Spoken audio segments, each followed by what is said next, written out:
Madam, पुरुष वंध्यत्व किंवा mail infertility म्हणजे नेमकं काय? जेव्हा एखादं कपल बेबी प्लॅन करण्याचा निर्णय घेतं आणि त्यानंतर सलग 1 वर्ष विदाऊट एनी प्रोटेक्शन संबंध ठेवूनही गर्भधारणा होत नसेल तर त्याला आपण इन्फर्टिलिटी म्हणू शकतो. बायकोच्या रक्ताच्या सगळ्या तपासण्या, सोनोग्राफीचे रिपोर्ट्स नॉर्मल असतील आणि नवऱ्याच्या रक्ताच्या तपासण्या आणि सिमेन अनालिसिसच्या रिपोर्टमध्ये काही अडचणी असतील तर त्याला आपण मेल इन्फर्टिलिटी असं म्हणू शकतो. मेल इन्फर्टिलिटी आहे की नाही यासाठी कुठल्या कुठल्या तपासण्या करणं गरजेचं आहे? Serum FSH, LH, prolactin, testosterone, thyroid function test, HbA1c, CBC या रक्ताच्या तपासण्या आणि 3 दिवस संबंध न ठेवता 4थ्या दिवशी सिमेन सॅम्पल देऊन सिमेन अनालिसिसचा रिपोर्ट, गरज वाटली तर स्क्रोटल सोनोग्राफी या तपासण्या गरजेच्या असतात. हे ऑलिगोस्पर्मिया, ॲस्थेनोस्पर्मिया, टेरॅटोस्पर्मिया म्हणजे नक्की काय असतं? शुक्राणूंची संख्याच कमी असणं, स्पर्म काउंट कमी असणं म्हणजे ऑलिगोस्पर्मिया. स्पर्म बीजापर्यंत जाण्याची ताकदच कमी पडणं, त्यांची मोटिलिटी कमी असणं म्हणजे ॲस्थेनोस्पर्मिया. ॲबनॉर्मल स्पर्म्स जसं 2 डोकी किंवा कोलाइड टेल किंवा मधला भाग ॲबनॉर्मल असणं म्हणजे टेरॅटोस्पर्मिया. या ऑलिगो, ॲस्थेनो किंवा टेरॅटोस्पर्मिया होण्याची नक्की कारणं कोणती आहेत? सगळ्यात महत्वाचं म्हणजे व्यसन करणं. तंबाखू, सिगरेट, दारू या सगळ्यामुळे ॲस्थेनोस्पर्मिया, टेरॅटोस्पर्मिया, ऑलिगोस्पर्मिया ह्या समस्या उद्भवणारच आहेत. याबरोबर इरेक्टाईल डिस्फंक्शनची समस्या पण उद्भवू शकते. तसंच हीट एक्सपोजर म्हणजे भट्टीजवळ काम करणे किंवा खूप गरम पाण्याने आंघोळ करणे, उगाचच सारखा सौनाबाथ घेणे, खूप घट्ट कपडे घालणे. बघा, पूर्वी फक्त व्यायाम करताना लंगोट वापरला जायचा, इतर वेळेला धोतर किंवा लुंगी किंवा पायजमा हा पोशाख असायचा. आता मात्र घट्ट जीन्सची पॅन्ट घालून तिथली उष्णता उगाचच वाढवली जाते आणि अशा समस्या उद्भवतात. तसंच ज्यांच्या रक्तातली साखर वाढलेली आहे त्यांचे तिथले नर्व एंडिंगच डॅमेज झालेले असतात. त्याच्यामुळे सुद्धा टेरॅटोस्पर्मिया, ॲस्थेनोस्पर्मिया, इरेक्टाईल डिस्फंक्शन या समस्या बघायला मिळतात.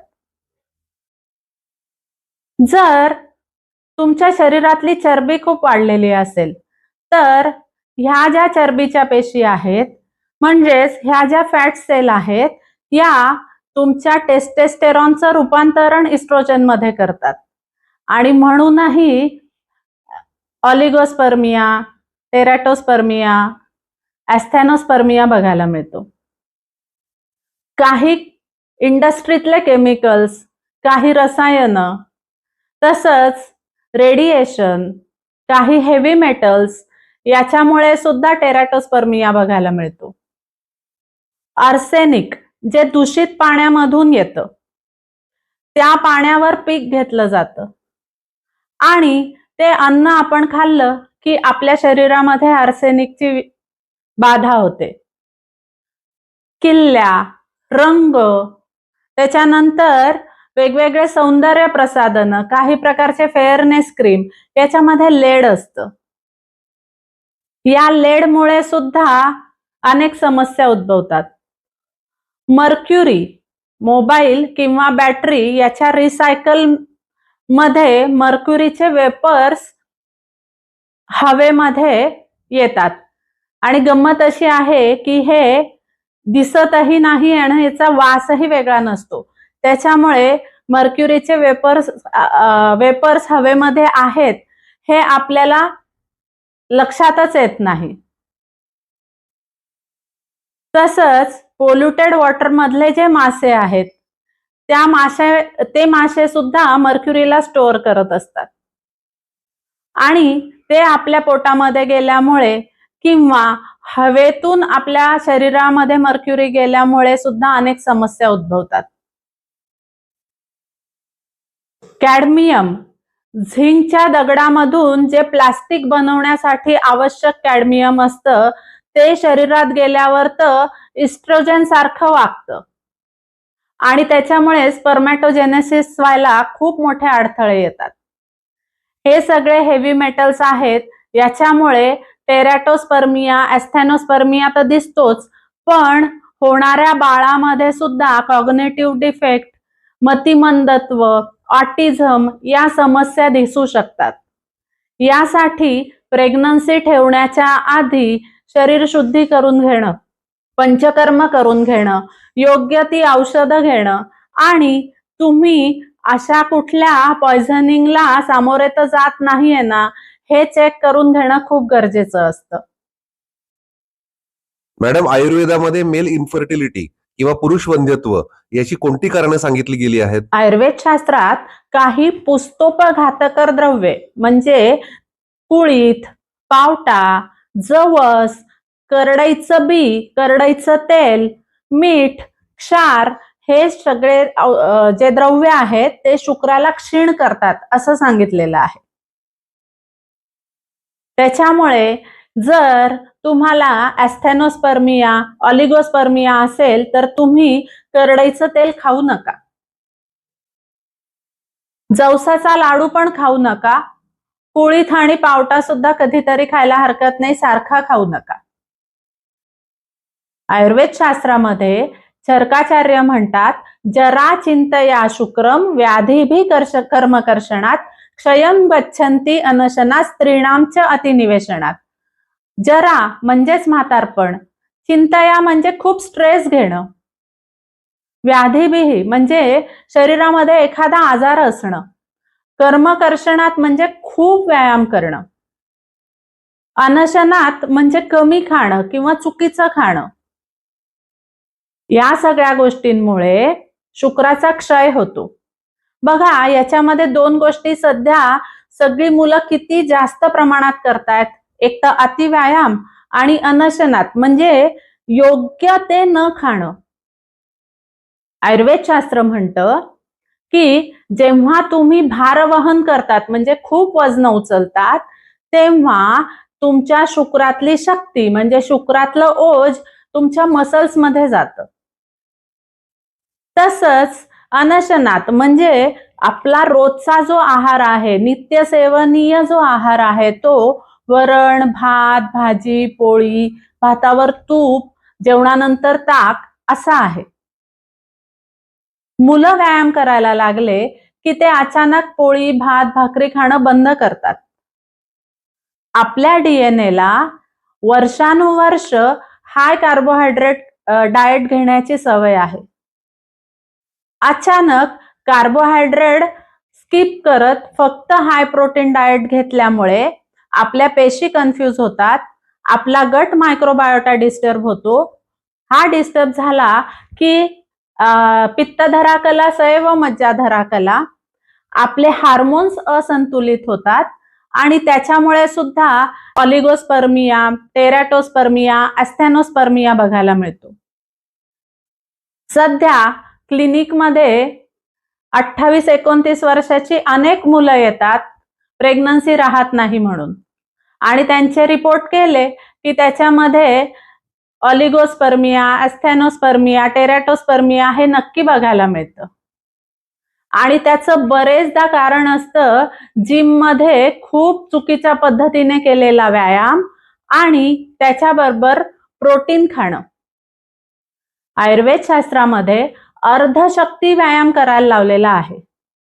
तुम्ही व्यायाम तर कराच, पण सायकलिंग, रनिंग, योगासन, प्राणायाम, स्विमिंग अशा प्रकारचा व्यायाम करा. खूप मोठ्या प्रमाणात वजन उचलणं कमी करा आणि आयुर्वेदिक डॉक्टरांचा सल्ला घ्या. मॅडम, व्यायाम करणं तर आपल्या शरीरासाठी चांगलं असतं ना, मग शुक्रावर व्यायाम वाईट परिणाम कसा करेल? हो, बरोबर आहे, पण आयुर्वेद शास्त्रामध्ये अर्धशक्ती व्यायाम सांगितलेला आहे. जेव्हा तुम्ही खूप मोठ्या प्रमाणात वजन उचलतात तेव्हा व्हेरिकोसिल होण्याची संभावना खूप वाढते आणि मेल इन्फर्टिलिटीमध्ये व्हेरिकोसिलमुळे येणाऱ्या वंध्यत्वाचं प्रमाण 40% आहे. त्याच्यामुळे त्याच्याकडे दुर्लक्ष करून चालणार नाही. व्हेरिकोसिल म्हणजे नक्की काय आणि त्याने मेल फर्टिलिटीवर काय परिणाम होतो? व्हेन्स मधील वॉल खराब झाल्या की रक्त सर्क्युलेट न होता एकाच जागी तुंबून राहणं म्हणजे व्हेरिकोज व्हेन्स. स्क्रोटम मध्ये अशा फॉल्टी व्हेन्स असतील तर त्याला आपण व्हेरिकोसिल म्हणतो. आणि पायामध्ये अशा फॉल्टी वॉल्स असलेल्या व्हेन्स असतील तर त्याला आपण व्हेरिकोज व्हेन्स म्हणतो. क्रोनिक कॉन्स्टिपेशन असणं, एकाच जागेवर खूप वेळ बसून राहणं किंवा उभं राहणं, तसंच जिममध्ये खूप मोठ्या प्रमाणामध्ये वजन उचलणं, हे काही कॉमन कारण आहेत व्हेरिकोसिल होण्याचे. अनुवंशिकता सुद्धा असू शकते. तुम्हाला क्रॉनिक कॉन्स्टिपेशन असेल तर माझा तुमचं पोट साफ होतं ना हा व्हिडिओ बघायला विसरू नका.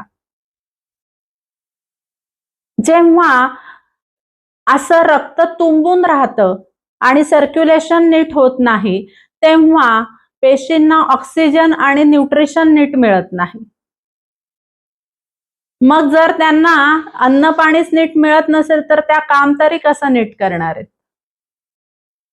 आयुर्वेद शास्त्र म्हणतं शुक्रम सौम्यम आणि रक्त तर उष्ण असतं. मग असं उष्ण रक्त सतत तिथे राहिल्यामुळे टेस्टेस्टेरॉन स्वतःचं काम नीट करू शकत नाही. बघा, स्क्रोटम शरीराच्या बाहेर दिले गेलेले आहेत कारण ते उष्ण वातावरणामध्ये आपले टेस्टिस नीट काम करू शकत नाहीत. त्याच्यामुळे जर व्हेरिकोसिल असतील तर टेस्टिसच्या इथली उष्णता वाढते आणि टेस्टेस्टेरॉन नीट काम करत नाही आणि म्हणून सुद्धा ॲस्थेनोस्पर्मिया, ऑलिगोस्पर्मिया, टेराटोस्पर्मिया हे प्रॉब्लेम्स बघायला मिळतात. उष्णतेजवळ किंवा उन्हात काम करणाऱ्या पुरुषांना इन्फर्टिलिटीचा धोका जास्त असतो का? हो, उन्हात काम करण्यामुळे नक्कीच टेस्टेस्टेरॉन त्याचं काम नीट करू शकत नाही आणि त्याच्यामुळे प्रॉब्लेम्स होताना दिसतात. म्हणून तर शक्यतो टोपी, छत्री याचा वापर करणं गरजेचं असतं. तसंच सुती आणि लूज कपडे वापरणं सुद्धा गरजेचं असतं. आयुर्वेद शास्त्रात तर सगळी काळजी घेऊनही ग्रीष्म ऋतूत प्रेग्नन्सी ठेवूच नका असा सल्ला दिला गेलेला आहे. त्याऐवजी हिवाळ्यामध्ये म्हणजे शिशिर आणि हेमंत ऋतूमध्ये प्रेग्नन्सी ठेवा असा सल्ला आहे. मार्गशीर्ष महिन्यामध्ये प्रेग्नन्सी ठेवायला काहीच हरकत नाही. मार्गशीर्ष महिना म्हणजे दत्त जयंतीचा महिना गर्भधारणेसाठी सगळ्यात योग्य महिना मानला जातो. सध्या अनेक पुरुषांना इरेक्टाईल डिस्फंक्शनची समस्या जाणवते आणि त्यासाठी मग मेडिकल शॉपमधून सिल्डेनाफिल किंवा टॅडॅल्फिल अशा गोळ्या आणून त्या घेतल्या जातात. तर त्या कितपत सेफ आहेत? अशी औषधं घेऊन उगाचच तुम्ही तुमच्या हृदयाचा ताण वाढवणार असतात. आणि अशी औषधं म्हणजे समजा चेहऱ्यावर एखादा डाग आहे आणि तो लपवण्यासाठी तात्पुरता केलेला मेकअप, मग त्याच्याऐवजी तो डागच घालवण्यासाठी आपण उपाय केले तर? तशाच पद्धतीने आयुर्वेद शास्त्रात कफजग्रहणी या आजारामध्ये स्त्रीषु अहर्षणम हे लक्षण सांगितलेलं आहे. कफजग्रहणी म्हणजे आपला गट मायक्रोबायोटा डिस्टर्ब असणं. आणि तुम्हाला तर माहितीच आहे पित्तधरा कला सएव मज्जाधरा कला. मग या कफजग्रहणीची ट्रीटमेंट दिली तर इरेक्टाईल डिस्फंक्शन सारखा मनोशारीरिक आजार बरा होताना दिसतो. तुमच्या बायकोशी तुमची घट्ट मैत्री असेल तरी सुद्धा इरेक्टाईल डिस्फंक्शनची अशी समस्या कमी बघायला मिळते. मॅडम, आयुर्वेद शास्त्रामध्ये या टेरॅटोस्पर्मिया, ॲस्थेनोस्पर्मिया आणि ऑलिगोस्पर्मिया यासाठी नेमकी काय ट्रीटमेंट असते? हो, आयुर्वेद शास्त्रामध्ये या सगळ्या प्रकारच्या समस्यांना खूप सुंदर औषधं सांगितलेली आहे. ह्या समस्या होऊच नये म्हणून आयुर्वेद शास्त्र म्हणतं दिनचर्याचं पालन करा. थोडक्यात रात्री 8 तासाची झोप घ्या, सकाळी लवकर उठा, तसंच रोज व्यायाम करा, पण तो अर्धशक्ती व्यायाम करा. रोज अभ्यंग करा. जेवण करताना तुम्ही पितळ्याच्या ताटाला कलही केलेल्या ताटातून जेवा. अन्न सुद्धा कलही केलेल्या पितळ्याच्या भांड्यामध्ये शिजवा. नित्य सेवनीय आहाराचं सेवन करा. हे सगळं केलं तर तुम्हाला या समस्या उद्भवणारच नाहीत. आणि समजा असा कुठला त्रास झाला तर कवचबीज, विदारीकंद, तालीमखाना, अश्वगंधा अशी शुक्रवर्धक औषधं ऑलिगोस्पर्मियासाठी उत्तम काम करतात. तेच ॲस्थेनोस्पर्मिया म्हणजे स्पर्मचा चलगुणच कमी झालेला असतो. इथे अश्वगंधेसारखी औषधं देऊन उलट त्याचा उपयोग फारसा होताना दिसत नाही. इथे कटुतिक्त रसात्मक औषधं द्यावी लागतात आणि ट्रीटमेंट करून मग ॲस्थेनोस्पर्मियाचा प्रॉब्लेम कमी होताना दिसतो. टेरॅटोस्पर्मियामध्ये तर स्पर्म सेलच नीट तयार होत नाही, कारण त्याची सेल मेमरीच कमी झालेली असते. मग स्मृतिवर्धक, अग्निवर्धक चिकित्सा देऊन उपयोग होताना दिसतो. मेल फर्टिलिटी वाढविण्यासाठी काही टिप्स सांगता का? व्यसनांपासून दूर राहिलात तर तुम्हाला हे टेरॅटोस्पर्मिया, ॲस्थेनोस्पर्मिया, इरेक्टाईल डिस्फंक्शनचे प्रॉब्लेम्स होणारच नाहीत. 8 तासाची शांत झोप घ्या. याच्यामुळे शरीरातल्या कॉर्टिसॉलचे लेवल कमी येतात आणि टेस्टेस्टेरॉन त्याचं काम सुखाने करत असतं. अर्धशक्ती व्यायाम करा. त्यामुळे शरीरातली चरबी तर कमी होईलच, पण ह्या फॅट सेल ज्या आहेत त्या टेस्टेस्टेरॉनचं रूपांतरण इस्ट्रोजेनमध्ये करणार नाहीत. रोज देशी गाईचं दूध प्यायला विसरू नका. मकाणे, अक्रोड, बदाम नक्की खा.